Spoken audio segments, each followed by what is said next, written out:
In today's episode of Widow Wisdom and Wealth, we are having a conversation with Dale Power. And Dale has started a whole company called Share Your Courage. And it's a three-step system of really how to pivot from life's transition. Now, she focuses very much in her work on people in retirement, but upon talking to Dale, it's really about when life gives you a pivot, what do you do next? She'll share her own story of a very diverse education, a very diverse work history, and the bumps that she herself faced in life, and how sometimes those lowest points that she thought in her life were the greatest opportunities for growth and opportunity.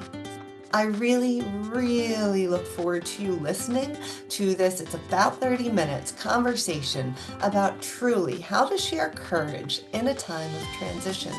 It's a simple one, but it's a good reminder. Listen in. Today, I would like you to meet Dale Power. She's the founder of Share Your Courage. Now, life is full of transitions, and sometimes that is maybe through widowhood, divorce, or even career transition. All of a sudden, you're there. You're downsized, you're in transition, or you're simply done with the corporate grind because maybe you're retired. But it doesn't feel like a victory. It lacks purpose, maybe a bit empty. This journey started many years ago for Dale when she became aware of the importance of courage in this process and how excavating and sharing courage could invite, inspire, engage, make safe, and deepen relationships at any level. It's been a long journey with many challenges for Dale. Our sweet Dale had career success, entrepreneurship, divorce, betrayal, the death of a child, and starting over. Dale is here today on Widow Wisdom and Wealth podcast to share her story and to share with us her three-part methodology to taking the few brave steps that we need to move forward. Welcome, Dale, and thank you so much for sharing your mission with our listeners. Thank you, Donna. It's lovely Now, to be here. I gotta say, Dale wrote that intro. It's not mine. And I did a wonderful job really summarizing exactly who you are. You and I had an opportunity to talk a little bit before. We actually recorded this podcast and I almost stopped the conversation. I was like, this is golden. And I want this original conversation to be shared with our listeners so they really can understand how to empower themselves during this transition, find their best inner strength, lean in when you need a little support. So let's just take some time because I know our listeners identify most when they know more about our podcast guest. So just take some time, Dale, as much as you like, and share with our listeners your story. Oh, wow. I know. That's a Start big wherever you want, question. Bob. Holy cow. Yikes. I'm not going to start with childhood. You'll be grateful to know. Um, I I think when you and I talked before, my introduction to transition in terms of life and career started when my dad, when I was a senior in high school, had me do a career inventory. And I came out 98th percentile in executive management. And they told me I could be a secretary, which is nothing wrong with admin at all. But quite honestly, um, that just wasn't where my skill set was. And so it was pretty much of a disaster because I tried to fit myself into that place and definitely gave a few people nervous breakdowns, but I almost had one myself. And so I got lucky and read What Color is Your Parachute? And what I realized is I had to find something where I used my creativity. I had no idea what it was. I put myself through college and got no guidance at all, which probably was partly my fault, um, on how to find what I wanted, and never even thought of something like marketing, which is pretty creative. But so I just decided I couldn't go back in. I couldn't try being in an organization that made me feel like I had to only be in this square spot. So we moved to Charlotte at the time, and I I'm sorry, I had a friend who was running bus trips to Savannah and Charleston, and she asked me if I would consider catering her lunches because she knew I liked to cook. I went, well, how hard is that? And that was my first business. And it was very hard. I had two babies. And the minute I would finish after doing this all night long, they'd wake up and I'd be up all day. Um, but I found out I like to cook, but I hate to cater. So I didn't have any process for figuring that out.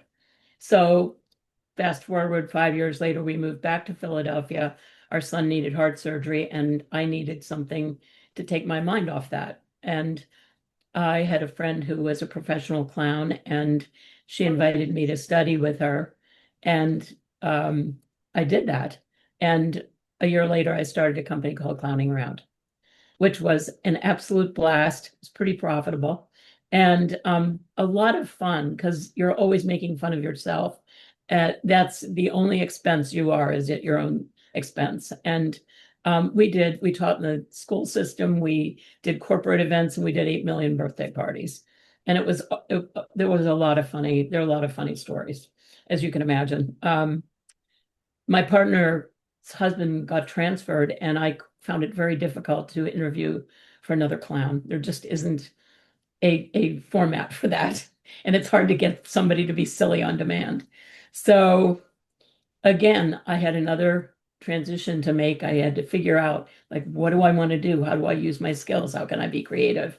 And one of my kids got to a private school that was brand new. Nobody knew who they were. There were 150 independent schools in the Philadelphia area in a 50-mile radius. And they didn't know how to get known.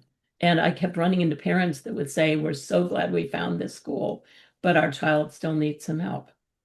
And I thought, wow, that's so interesting. So I made an appointment with the head of the school and said, I think I know how to get this school known. And he said, what have you got? And I said, I'd like to write a book about finding help because nobody knows where it is and nobody knows who it is. And he said, you've got a job. And I went, how hard is it to write a book? And I think that was the first real creative piece I got. And so I was there not quite 10 years. And since then, I left the school, and 3 weeks later, every single thing in my life blew up.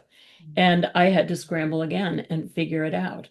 And I realized I did some good courses. I did a personal growth course about putting your life together, which was very good. But at the end of that, I knew I was going to go into my own real business, and I had to scare myself. So I did Outward Bound up in Maine, which was the 8-day Outward Bound, not the 3-week Outward Bound, but it was transformational. And I came back and started a marketing consultancy called Big Shoes Marketing. And I had that for 25 years. And it was a blast until my youngest son got sick and was in the hospital for almost a year and then died. And it just changes your internal clock, your internal system completely. And the marketing suddenly had no meaning to me. I still love the creative. I still help people sometimes with the creative, but more as a favor than anything else. And I had to figure out what I needed. And 2 years after Will died, I got a call on a Sunday morning as I was going into an art exhibit. And it was somebody I'd gone to Villanova with a million years ago, who had been a good friend, and we'd lost touch. And I knew his voice immediately. And he said, I'm calling to say thank you. And I said, what are you thanking me for? And he said, you saved my life. And I wanted to make sure I said thank you before I left the earth. I went, wow, can you remind me what I said? And he said, you knew I wanted to go to medical school, and you knew I was slacking pretty badly. And he said, you sat me down. He said, you were furious with me because he knew I was also smoking a lot of weed. And he said, you sat me down and told me all the potential you saw for me. And in that moment, he said, everything changed. And he ended up at Harvard.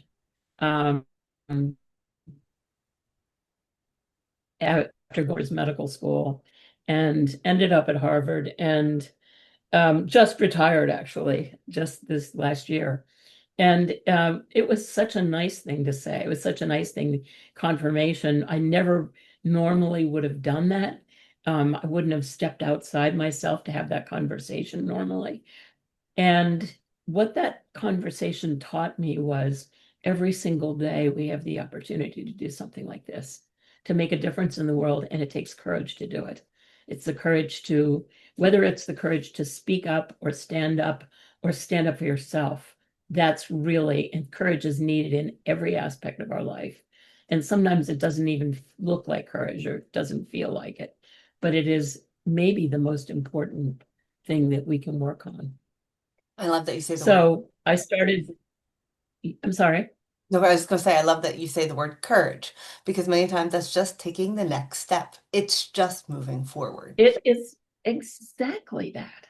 It is, and we think of courage as this like Russell Crowe and the Gladiator, but that's at the high end, right? Most of us aren't going to be in the Colosseum, but sometimes it feels like the Colosseum to go into a difficult conversation. Yeah. And it is absolutely taking the next step courage. And I will add this, when I was a clown, when you go into a, before you go into a birthday party, you better be in a certain state of mind and energy. And I was very lucky that I realized that early. And I would sit in my car before I went into a party or into an event, and I would center all my energy in my heart and just fill it with love. And then I could go into that party and be as silly as I could be. And that made all the difference. So share your courage. I started this with something called the Encouragement Project and realized in America, we think of encouragement as a pat on the back. It's like a nice extra, but in fact, it's one of our most powerful tools. And because it's not really thought of in a powerful way, I changed the name to Share Your Courage because courage is a powerful word and courage is powerful. And there are many, many aspects to it. So that's what I'm doing now. And I help people that are going through all kinds of transitions, retirement being one of them. But, I was just at a retreat last weekend with two gals who are teachers who are were buying into the myth that you have to stay for this number of years before you can get your full retirement. Well, if it's And Pennsylvania, that's the I said to teacher's retirement. I'm aware of it. And there's a grid, right? And you really start to it's back the into your rope life that by that holds grid. you. Yeah, it's an imprisoning device. And I said to one of them, "Is that true? Do you have to?" And she said, "Well, no, but my mother says I have to." I went, okay, this is a 55-year-old woman, I was going to ask but the age. I was. I Our kid moms have an influence. They do. They sure do, yeah. And her mother may have may have had family that went through depression, which hangs on for years, that scarcity factor. But there are so many ways to work, as you know, that she is limiting herself in so many ways. And I think she realized that at the end of the retreat, is that she does not have to. She's got a lot of ability. What do you think the biggest And challenge it's is just for putting some of those these things. people that are looking to recreate their career or find a career that has more directed purpose when they have this opportunity that sometimes comes in a big life transition? We don't always look at it as an opportunity, but it is when we look Right. back. So, what do you think the It's biggest challenge always an is for opportunity. people? Yeah, I think that one of the biggest challenges is the myths that exists. Certainly in retirement, there are so many myths, is like, I'll figure it out later. I'll figure it out. I got my finances together. I got my estate together. I'll figure the rest out. And then they get retired and they lose their structure. All of a sudden they go from structured time to no structure, which really can rattle some people a lot. They move from structured community to a very fragmented community, which may or may not be strong. And they move from identity at work to no identity. When somebody says, "What do?" You say, "I'm retired," and the answer is, "Oh." Yeah, I can actually share a So story of years that ago when we lived abroad. My late husband was with the embassy in Rome. And when we first arrived to Italy, I had three little kids. And there was a recent widow. She was an American who lived in our apartment building. And she was married to, Mhm. we call him a lifer. So someone who is always going to be moving abroad, either through the government or through the military. And they were looking for him to have Right. early retirement. And they were just ready to move every 4 years. And that was her life plan. He died suddenly in a motorcycle Hmm. accident. And so all of a sudden, Oh their my gosh. plans were empty, right? Like she no longer knew Yeah. that every 4 years for the next 12 years, they were going to be moving. She had to move from the country that she had just raised her kids for 4 years and their school back to America. Oh, And everything was upside wow. down for her. And I remember her sitting there. Yes. She stayed in our apartment during that, we call it the night out, right? So it's when everything's been moved out of your apartment and you have to fly out the next day. Like, what do you do? So she stayed in our Oh, apartment. I right. remember asking her, like, how do you do this? How do you recreate a life that you don't know? She didn't know anything but Yeah. traveling as a military wife year by year, raising her kids abroad, and she didn't know how to live in America Right. again. What would you think, Yeah. or what The are big thing. you have a Yeah. three-part strategy on a methodology of share your courage. And the step one is start where you are. If this was your friend, if this was your colleague, what is that for her? How do you begin? You begin by, I think you begin by taking a look at your strengths and your values, because these are the things that A, you're good at, and B, you care about. The second thing to look at is writing some stories, some short stories about challenges you've overcome and the skills it took to get there. And then the third part is starting to look at the what kinds of opportunities excite you, what lights you up. And a lot of people can't answer that question. They can tell you 10 things they don't want. They have a really hard time telling you what they love. So one of the exercises I love to do, and I said this at this retreat, is catch yourself finding stuff you love. Catch yourself in a day and write it down. And just notice, what do you want more of in your life?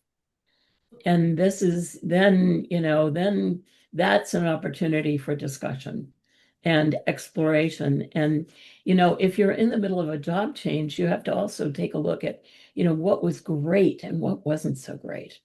What were things that you excelled at, and what were things that were just really, you would renegotiate it if you could, if you were still there. And I know that when we do financial planning with many of our widows, we say there's three stages, right? The immediate decisions you have to make, the transitional decisions you have to make, and the long-term ones. And those immediate decisions are Right, sometimes just, all right, what's the basic income we have to make? Where do we have to put a roof over our kids' right. what do I have to do for benefits? And then I always say Yes, freeze. And that might be 1 year, 2 years, 3 years. The transitional is like, this is what I've learned from this opportunity. This is the inventory I took. This is what made me feel whole in this new life structure. So what do I do next? And then yeah, long term is, all right, yes, how do I get from this transitional point to what you're talking about? Those people have estate documents and retirement and everything else, and they're looking to bridge the two. And so for our friend that lived abroad, yeah, I remember just saying, like, just find a pause. Just find where you're going to go back in America that you yes, feel supported, yes, move there yes, and wait. No right, big decisions have to yeah, be made once you have those small yeah, boxes no, checked. But let's say she's in yes, two, right? yes, Where she has to reimagine. She's in this transitional part, and you call it the Courage Collaborative, and it's reimagining the path of mhm, purpose. What does that look like for her? If she's in year two or yeah. year three, and she's like, I'm ready to get back to this life thing. Kids are good. We're stable in America. What's next? Well, as I said, you start by looking at strengths and values. And then once you've done all of that I just talked about, you start looking at what's needed in these areas. Where are some careers, if you're in the career stage, where are some areas that need what I've got? And who can I talk to about that? And I think those interviews you do that just ask people, hey, can I talk to you for 10 minutes about what you do, are Yeah. great. Informational interviews, very, very powerful. And you start to I think it's very, very good for women particularly, but men too, to get into some kind of a group to form to discuss these things. And you start to see, like what are things I can negotiate and what are non-negotiables. And, in regards to money, I mean, if she's a widow, she may be thinking, I don't have any skills. I've been a mom for all these years. And that's simply not true. She's got a lot of skill, a lot of management skill, and she needs to figure out how to translate that into a resume and then find the people that will value that. And it may not be a huge corporation, but it could be a mid-sized business or a small, successful small business that really needs the skills she's got and will value that. And I love that you bring up it's those conversations with people that are doing what you think you might want to do. I remember when I did my own career Yeah. change 2 or 3 years after my late husband passed back in 2016. Um, I did what we Mhm. called COIs, centers or circles of influence. And I found all of these people that, Influence. Yeah. one, did what I thought I wanted to do, recreate my career as a financial advisor. And I sat down and interviewed, and what was their career path? How did they get there? What's the strengths? What was the biggest challenge? Could they raise their kids this way? Could they see me doing it as an effective mom with the time commitment at this business? I also interviewed people that I thought would be I have a very niched audience, right? So my niche market is these families in transition, these widows, these divorcees.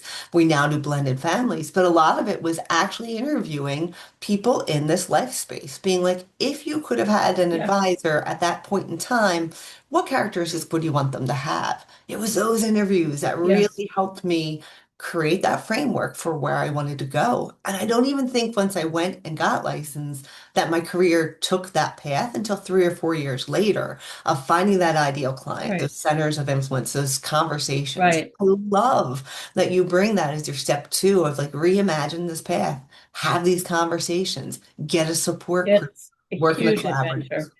Yes. Yeah. And I think the other thing is you can look at this as an adventure, and it can be the most exciting thing you do. One of the questions I would ask is, what's missing? What's missing in all the people that you work with? What's missing? Because there's always something missing. This is the great thing about America. If there's always something coming up that's new. And we're so lucky we live in a country where there's that much opportunity. But this is good news for people that are looking for new jobs, because when you can bring that into an interview, that's kind of like, wow, we always wanted that, but we never knew quite how to talk about it. Now, your third step is practice courage in real life. Expand on that for us. Okay. Well, it's practice couraging in real life is really setting an intention. Um, for each one of us, we have to define what does courage look like for me? Because it may be different for two of us. But for me, when I went through that last transition, was taking a real stand for myself and really giving myself time to figure it out, challenging myself to face something that I thought maybe I couldn't do again. And then getting out and talking about it and doing it. But the other piece is courage breaks down into different attributes. And so it can be any one of many, many things. It could be showing gratitude every day. It could be expressing appreciation to three people a day. It could be having that difficult conversation. It could be creating a new business that nobody had, becoming an entrepreneur. It's where what lights you up meets your strengths and values. Oh, I love that. What lights you up and it meeting with your strengths and values. Put it on a t-shirt, Dale. I love it. I will. I'm going to do some t-shirts pretty soon. Oh, good one. Keep me on the list. So Dale, what I wisdom will send you one. Okay. What's your best piece of wisdom that you would have for our widows and widowers who maybe like they're looking to transition their career because their kids have done a great job raising them in widowhood. They're about to move out, they're young adults, and Mhm. the need to financially support them isn't there anymore, which might allow our widows and Right, widowers an opportunity to pivot. They're facing this opportunity of I don't have to, but I might want to. What's your wisdom for them? right. I would say realize you're about to go through another transition, and it is apt to feel uncomfortable, and that's where growth is, and that's the good news. And and if we're not growing, we're not usually very happy because growth makes us happy, even if it's hard, right? Um, and I think, if you really are sparked by curiosity about what's next, get into a conversation with a number of people. I'm running circles for people that are reimagining their life and their careers. So that's one thing. And I also have like a three-part guide I can send if they want to email me their information. Where's the best place for But listeners to find out more? Dale at Share Your Courage. Okay, so Dale, And I have a DALE at website, shareyourcourage.com, correct? DALE. Yeah, Okay. .com. And we'll put Yeah, links into your website yeah. as well as your email in the show notes for Thank this you. podcast. Sound good? That's great. I Yeah. love it. Well, Dale, we I truly think that appreciate your mission you know, and how you help the individuals in transition identify and rise to their next best level. I'll give you closing words. Go right ahead. oh, I appreciate you doing this so much. People think the transitions are going to be easy, particularly I think in retirement.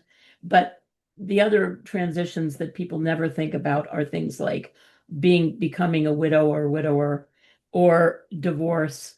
I just read a story last weekend about um, there was a girl whose family were very social in New York, and they were in the magazines and the headlines all the time. And she got married, and her mother begged her to do a prenup, and she just didn't think it was important.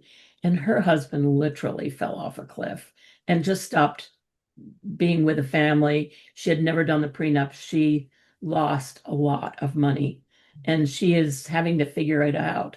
And her kids are grown now, I think, but it has been a very hard transition and she's at a wonderful growth point for herself because I think she's a very smart woman. So, it's very hard to go through these things. And if you realize that you can create anything you want, I mean, maybe not becoming the Queen of England, and who would want that? But you can create a life that you love, but it's a deep dive and it takes work and it also takes time. And it is not something you're going to sit down and say, oh, today I think I'll figure out the rest of my life. It takes steps and time and thought and noodling on it a lot and conversations with lots of good people. And if you Dale, do that, you'll come out with something pretty spectacular. oh, Dale, thank you so much. And I love that wisdom that sometimes in transition, that when you might feel like it's the bottom and you're in the struggle, that might be your greatest growth point. I appreciate your wisdom. You are so right. Thank you so much for being here on our So, podcast today. yeah, thank you, Donna.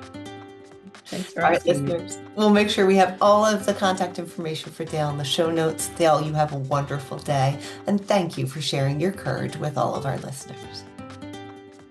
Thanks so much, Donna.